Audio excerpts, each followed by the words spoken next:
Olá, meninas, tudo bem? Que maravilha foi o nosso primeiro encontro, né? Fiquei muito feliz.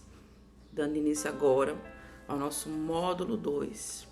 Nós já aprendemos como sermos fortes no Senhor, forte em Deus. Agora nós vamos aprender a ser fortes no Espírito Santo do Senhor. O nosso capítulo 1, o poder da música. O nosso versículo para estudo encontra-se no livro de Salmos 98, versículo 1. Diz assim: Cantem ao Senhor um novo cântico, pois Ele fez coisas maravilhosas. A sua mão direita e o seu braço santo lhe deram a vitória. A música, ela tem um poder incrível.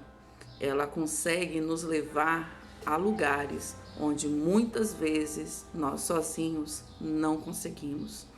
Quando estamos ali, entoando aqueles louvores de corpo e de alma, em espírito e em verdade, a música, os louvores têm o poder de nos levar para perto da presença do Senhor. É uma coisa maravilhosa. Quantas vezes, ao ouvirmos um louvor, nós sentimos aquela paz, aquela presença maravilhosa que muitas vezes nos constrange, do qual nos causa arrepios, não é verdade? A música, ela está entrelaçada conosco, mas precisamos saber usá-la de forma correta. Nem todos os louvores que ouvimos vai nos levar para a presença do Senhor, nem todas as músicas que ouvimos vai nos levar à presença do Senhor. Vou abrir aqui um parêntese. Tá meio que na moda agora o funk gospel. Muito cuidado com o que você está ouvindo, porque esses ritmos, eles são consagrados ao Satanás. Esses ritmos, né, que vieram, né, lá da África e tal, eles eram usados e são usados até hoje para atrair demônios. Observe uma coisa: quando você está ouvindo ali uma música, já observou que às vezes aquele trem fica grudado ali na sua cabeça?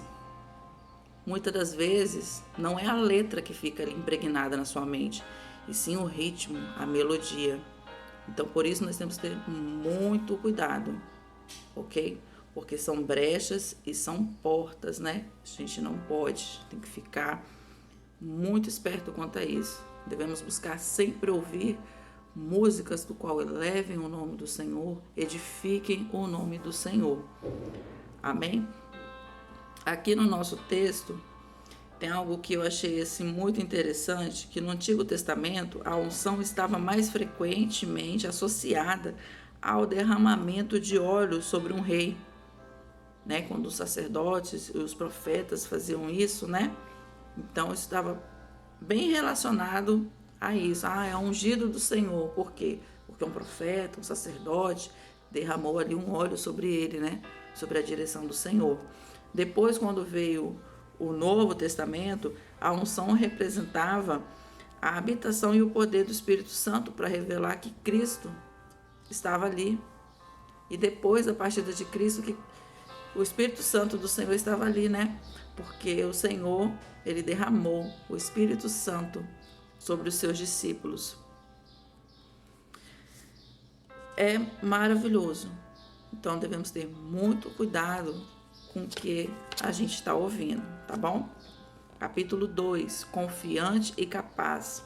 Versículo para estudo, 2 Coríntios, capítulo 3, versículo 4 e 5, diz assim: Tal é a confiança que temos diante de Deus por meio de Cristo.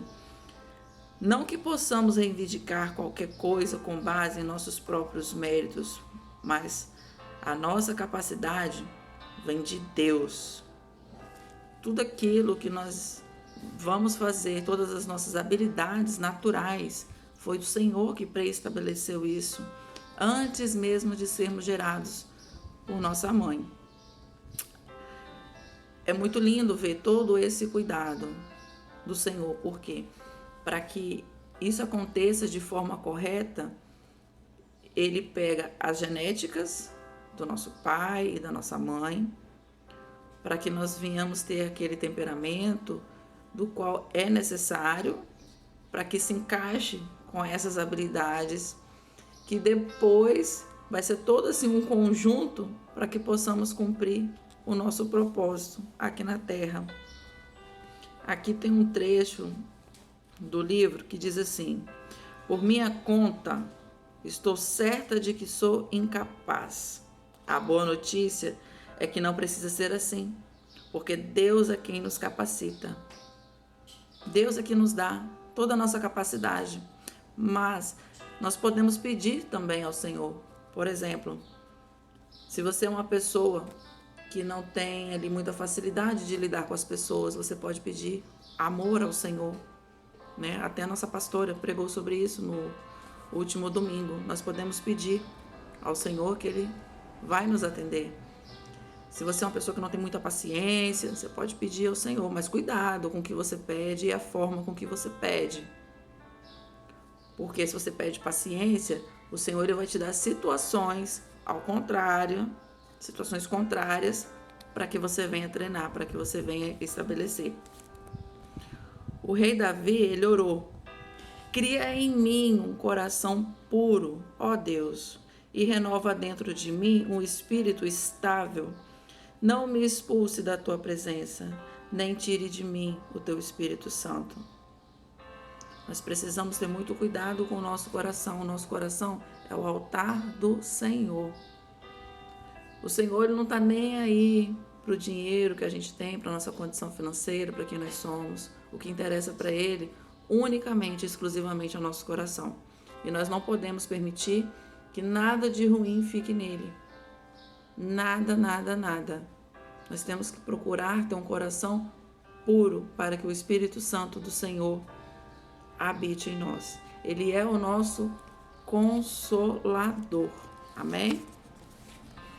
No capítulo 3, um coração saudável. Já foi feito, vários estudos do qual comprovam que quando estamos tristes, estamos magoados, estamos guardando ali rancores em nosso coração, o que acontece? A nossa imunidade vai lá embaixo. E isso é bíblico. Aqui no livro de Provérbios, versículo 14, versículo 29 e 30 diz: o homem paciente dá prova de grande entendimento, mas o precipitado revela insensatez. O coração dá vida ao corpo, mas a inveja apodrece os ossos. Logo no início, ele traz aqui uma situação que é muito interessante. Diz assim: uma certa umidade é encontrada na medula, ou no centro dos ossos. É onde o sistema imunológico e as células sanguíneas são fortalecidas. Nossa vida está no sangue. E nosso sangue é fortalecido pela medula e nos ossos. Se os ossos secarem, a fonte de vida naturalmente vai secar também. Mais adiante, ele diz assim: o autor lista... Olha o barulhinho do carro. O amor lista uma amostragem dessas doenças comuns provocadas por raiva não resolvida, dores de cabeça, problemas estomacais, resfriados, colite e hipertensão. Quando eu estou muito nervosa, muito preocupada com alguma coisa, a primeira coisa que acontece, a minha voz some. Literalmente. Eu não fico rouca. Não, a voz some. À medida que o tempo vai passando, é que eu vou ficando rouca e minha voz vai voltando ao normal. Nós temos que ficar ali, bem alerta, porque quando a gente está com o coração machucado, nós também machucamos outras pessoas. E outro ponto, é uma chave, é um gatilho, é um escape para a gente entrar na depressão. E na depressão é onde o inimigo mais atua. Agora perceba bem, depressão é uma doença séria que precisa ser tratada. No mundo espiritual, Satanás se aproveita disso e fica lançando coisas ali na nossa cabeça. O Satanás, ele tem o poder de colocar uma lupa nos nossos olhos, do qual muitas vezes uma situação que é pequena, um problema que é menor, acaba se tornando algo enorme. Isso para nos frustrar, porque ele nos quer ver sozinhos. Porque sozinhos, solitários, nós somos fracos. Mas precisamos lembrar sempre que nós nunca estamos sozinhos. O Senhor, ele sempre está conosco. O nosso capítulo 4, abraçando a natureza de mulher. Esse foi o mais difícil para mim, sinceramente. Encontra-se no livro de Efésios 4, versículo 15. Diz assim: em vez disso, falaremos a verdade em amor, tornando-nos em todos os aspectos cada vez mais parecidos com Cristo, que é a cabeça. Aqui no texto diz assim: somos criadas com uma capacidade maior de ternura e compaixão do que os homens. Sentimos amor e dor mais profundamente em nosso ser. Se a gente fica acumulando muito isso, acontece da gente querer explodir. Mas a palavra do Senhor, no livro de Provérbios 25, 24, diz assim: melhor é viver num canto sobre o telhado do que repartir a casa com a mulher birrenta. Quer dizer, é melhor estar ali exposto a sol, chuva, do que repartir o teto com a mulher birrenta. Em outra tradução, ele diz deserto. Olha só. E realmente, por isso nós precisamos sempre clamar a presença do Senhor. Gente, não tem jeito. É difícil? É. Ninguém disse que seria fácil. É difícil. Muito difícil, por sinal. Mas precisamos. Porque quando a gente se exalta, nós ferimos, nós machucamos. E tudo está relacionado com a forma do qual comunicamos, a forma com qual falamos. A frase pode ser a mesma. Quer ver uma situação? Há um tempo atrás, eu passei por uma situação. Eu estava num lugar fazendo uns serviços ali de limpeza e fora do horário previsto, porque eu teria até 5 horas da tarde para estar fazendo, porque iriam chegar outras pessoas. E aí chegou uma pessoa e ela queria adentrar antes do horário. Aí eu brinquei com ela, falei: você não quer tomar um cafezinho antes de vir e tal? Porque tá cedo e tal, ainda tô fazendo meus afazeres aqui. E essa pessoa simplesmente me ignorou, veio que se adentrando, meio que, aspas, me empurrou para conseguir entrar, porque eu estava assim na porta. Ali me deu uma vontade assim tremenda assim de responder à altura, né? Tipo assim, eu sou sem educação, tá me vendo aqui não, vai passar por cima, é isso mesmo? Na hora o Espírito Santo do Senhor me calou. Não fale nada. E aí eu me calei.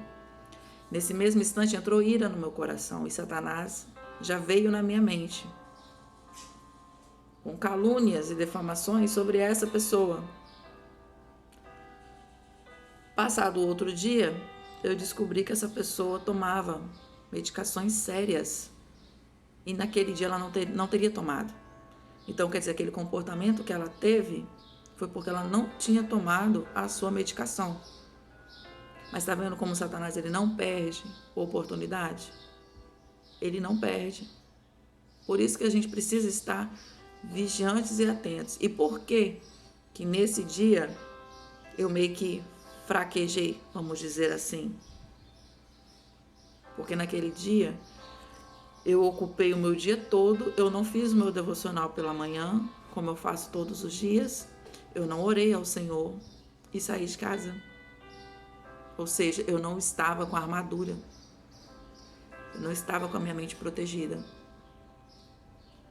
Precisamos ficar sempre vigilantes e atentos, porque o inimigo, ele não tem pressa.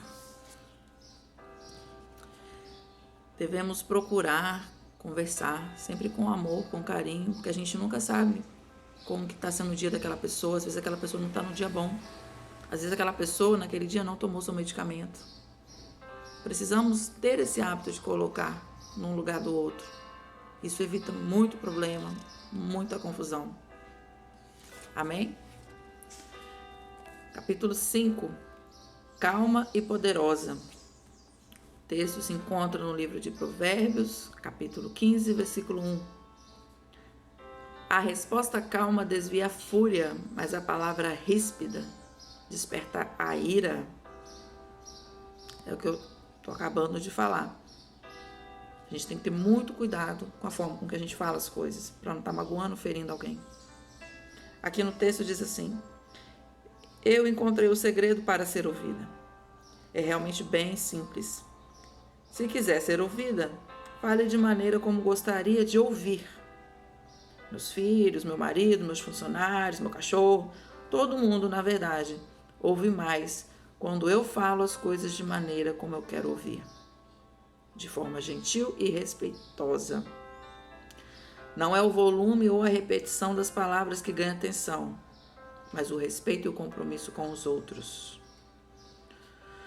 Nós damos piti e levantamos a voz por muitas razões. Aí aqui ele deu alguns exemplos. Temos medo de que não estejamos sendo ouvidas. No passado, gritar já produziu resultados. Queremos intimidar ou controlar os outros. Foi o que vivemos quando criança. Ainda estamos com raiva de uma questão não resolvida. É um mau hábito. A maioria dessas razões tem raízes do medo. Deus não nos deu um espírito de medo, mas de poder, amor e equilíbrio. Assim como diz o livro de 2 Timóteo, capítulo 1, versículo 7. Nós regrediremos ao nosso passado quando o amor aperfeiçoado ainda não houver expulsado o medo. Vamos exagerar sempre que carregarmos o peso das questões de ontem para hoje. Não tem jeito. Precisamos sempre lembrar de como Jesus faria, como que ele resolveria tal questão que gerou tal fúria em nosso coração. Isso foi uma virada de chave muito grande para mim. Não estou dizendo que eu sou santa, perfeita, correta, não. Mas estou afirmando que, a partir do momento que eu comecei a estudar, que eu comecei a me entregar, a conhecer mais de Deus, a querer buscar mais a sua face, eu entendi que eu preciso buscar ser igual a Jesus, ter o comportamento de Jesus. Então, quando aparece essas situações que às vezes dá vontade de pegar a cara da pessoa e esfregar no asfalto, tipo assim, o que eu faço, gente? O que Deus faria se estivesse aqui agora? O que Deus está querendo me ensinar, me mostrar nesse contexto? Eu sempre busco ver como uma oportunidade de me aperfeiçoar, de buscar ser uma pessoa melhor, porque o plano é esse, ser uma pessoa melhor. Esse é o meu objetivo, ser uma pessoa melhor. Então, não tem jeito. Temos que buscar sempre a face do Senhor, a todo momento, ficar ali, vigilante a todo momento. Amém?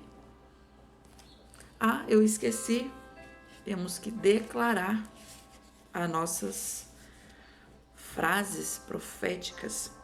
Eu sou forte quando ergo minha voz para entoar uma canção celestial. Eu sou forte porque Cristo me faz confiante e capaz.